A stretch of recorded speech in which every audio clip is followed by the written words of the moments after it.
Hi friends, welcome back to my channel. ఈరోజు మనము స్వచ్ఛమైన నెయ్యి ఇంట్లోనే ఎలా ప్రిపేర్ చేయాలో మంచి సువాసన గల నెయ్యిని చూసేద్దాము. ఫస్ట్ పాలు మరగబెట్టిన తర్వాత దాని మీద మీగడ వచ్చింది కదండి, ఆ మీగడ 3 రోజు తీసేసి ఒక డబ్బాలో పెట్టేసేసుకుంటూ ఉండాలి. వారానికి కానీ 10 రోజులు కానీ మీ ఇష్టం, ఎప్పుడంటే అప్పుడు. నిండిన తర్వాత వాటిని మనము ఆ మీగడ మొత్తాన్ని మిక్సీ జార్లో తీసేసుకోవాలి. మిక్సీ జార్లో కొంచెం కొంచెం తీసేసుకొని అందులో సగానికి వాటర్ వేసి హై స్పీడ్లో మిక్సీ కొట్టామనుకోండి, వెన్నపూస సపరేట్ అయిపోయింది, మజ్జిగ సపరేట్ అయిపోయింది అన్నమాట. ఆ విధంగా తీసుకు పెట్టుకున్న మీగడ మొత్తాన్ని మిక్సీ కొట్టుకోవాలి. ఈ విధంగా చూడండి, వెన్నపూస వచ్చేసింది. ఇప్పుడు ఈ వెన్నపూసని మనము ఒక గరిటెతో తిప్పుతూ ఉండాలన్నమాట.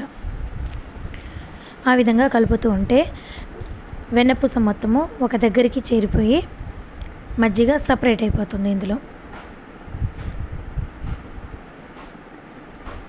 ఆ మజ్జిగని మనము పడేసేయాలన్నమాట. ఎందుకంటే ఇది పాల మీద తీసిన మీగడ కాబట్టి మజ్జిగని పడేసేసేయండి.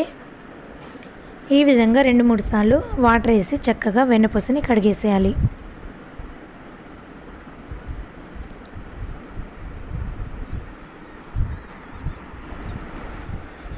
తర్వాత ఈ వెన్నపూస గిన్నెని మనము పొయ్యి మీద పెట్టేసేసుకుందాము.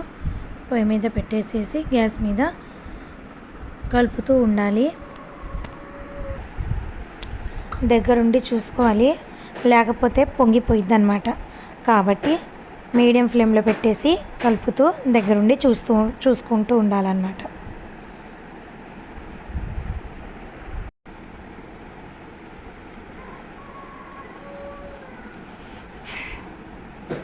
చూడండి, కరిగిపోయింది. ఇలా కరిగిపోయింది కదా, పైన పొంగులా కనిపిస్తుంది కదా.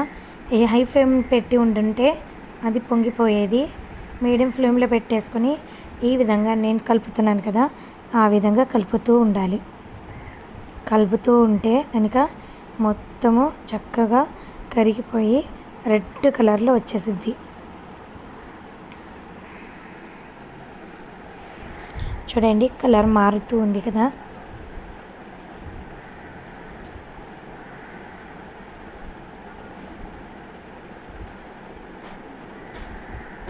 చూడండి, నెయ్యి రెడీ అయిపోయింది, రెడ్ కలర్లో వచ్చేసింది. ఇప్పుడు మనము ఈ గ్యాస్ పొయ్యిని కట్టేసేసుకుందాము. చూడండి, స్వచ్ఛమైన నెయ్యి రెడీ అయిపోయింది. ఇందులో ఫ్లేవర్ కోసం కర్రీ లీవ్స్ కానీ, లేకపోతే ఒక మజ్జిగ చుక్క కానీ, 2 మజ్జిగ చుక్కలు కానీ వేయచ్చు. మంచి ఫ్లేవర్ వచ్చిద్దండి, మంచి అరోమా ఉండిద్ది.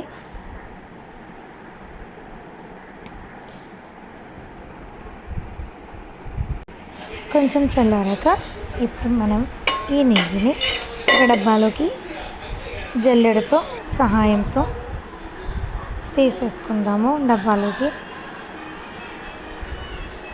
వడకట్టేసేసి చూడండి, కొంచెమే వచ్చింది గసి నెయ్యి. చూడండి ఎంత వచ్చిందో. మీరు కూడా ఈ విధంగా ఇంట్లో ప్రిపేర్ చేసేసుకుంటూ ఉండండి. రెడ్ కలర్లో చాలా మంచిగా ఉంది కదా, ఫ్లేవర్ కూడా చాలా బాగుందండి. మీరు కూడా ఈ విధంగా ఇంట్లోనే ప్రిపేర్ చేసేసుకోండి. మిగడ తీసి పాలు మాత్రం మీకు ఒక చిట్కా చెప్పాలా, పాలు మరగబెట్టిన తర్వాత ఫ్రిడ్జ్లో పెట్టి తర్వాత తీసామంటే మీగడ ఎక్కువ వచ్చింది అన్నమాట. మీకు నచ్చినట్లయితే ఫాలో అవ్వండి.